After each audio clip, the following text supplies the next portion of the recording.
we talked a little bit about receivers, DJ Moore, Rome, and all that. How do Mhm. you feel about this Bears receiver room, like moving forward? Who do you think's the number one guy? I think I have to say Luther Burden because LB3. you can see the small spurts of explosiveness that he can create within their offense. And I think he's just a guy that you want the ball in his hands in critical situations, or if you need some chunk yards, you need a big play. I think that's the Right. guy you go to. But then on the other hand, I feel like if you want to, Rome is more the deep threat guy. Just go up and get 50-50 balls, Yeah. um, passes across the middle. So it will definitely be a great duo. And then you also have Colston Loveland too. I feel like he He's is the just best guy.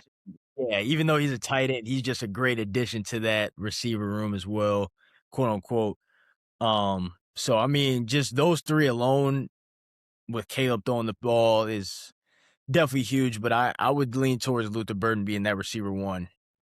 And even Buddy, the undrafted free agent Jade Walker, bro, he's made some plays too. Yeah. He's nice. Um, Yeah, so they have options. I think Luther Burden provides you more upside. I think his ceiling's higher. That's gonna be the guy because of the plays he can make.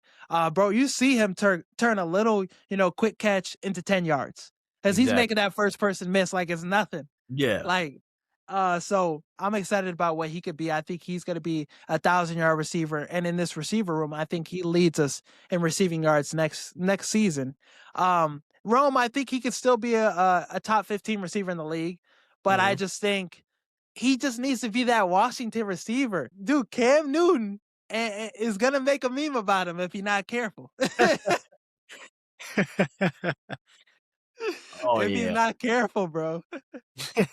He needs a big year, bro. And I think Mm, just a 50-50 ball is like everything he was at Washington. He was a menace at Washington. We need that back in him. I know it can be there too, because to start the season, he was on pace to like break the receiving touchdowns record. Like he was yeah. on pace to go crazy. So I'm high on both guys. I think both guys could be 1,000-yard receivers, but I think Luther Burden's the guy moving forward. That brings the question about DJ Moore, though. What are your thoughts on DJ Moore? Will he stay in the Bears or will they trade him? Well, I just want to start with what happened in the Rams game. Let's start there.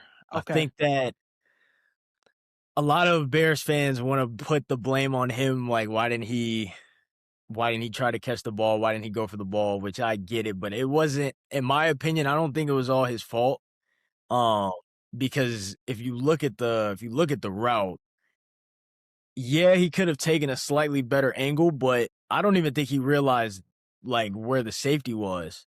And until the last second, but I believe he had also ran a few deeper routes previous to that play, and I can speak on it that as a receiver, if you run a few deep routes and then you have to run a deep over, as like sometimes it's like, man, whatever happens, happens.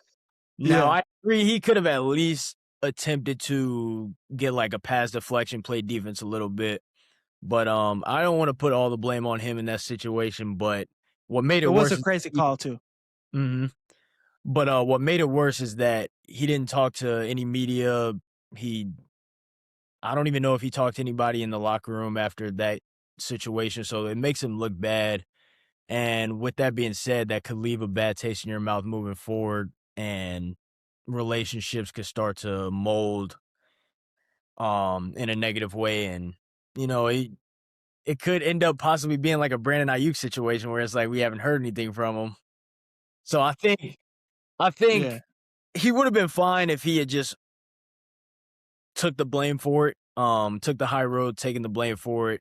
Then possibly like they would have came together as a team, been better for next year. But how things ended after that game, I think it's likely they move on. Maybe.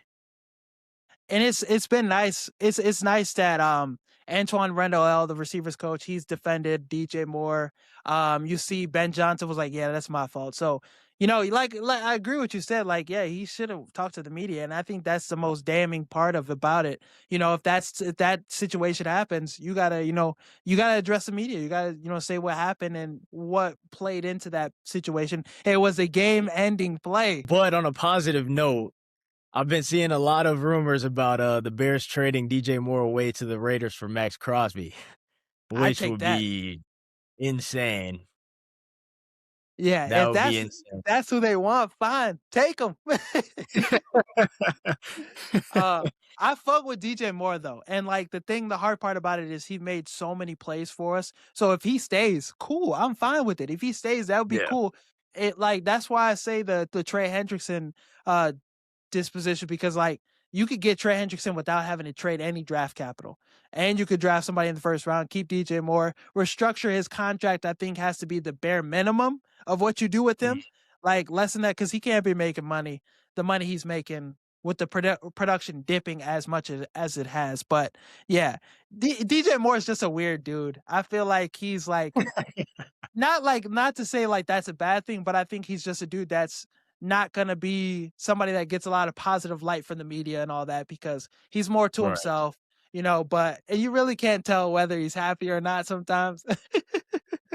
The body language looks bad, but do you think he's still elite receiver in the league?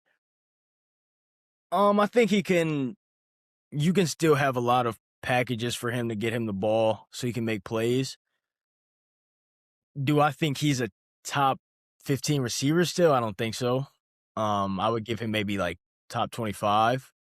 But I mean, there are still things that you can do with him in your offense, like red zone. We saw him produce a lot of big plays, touchdown plays within the red zone, um, or just within the 50-yard line going in. Um, so I mean, he can still do a lot of different things, but I don't think he's one of those top receivers anymore.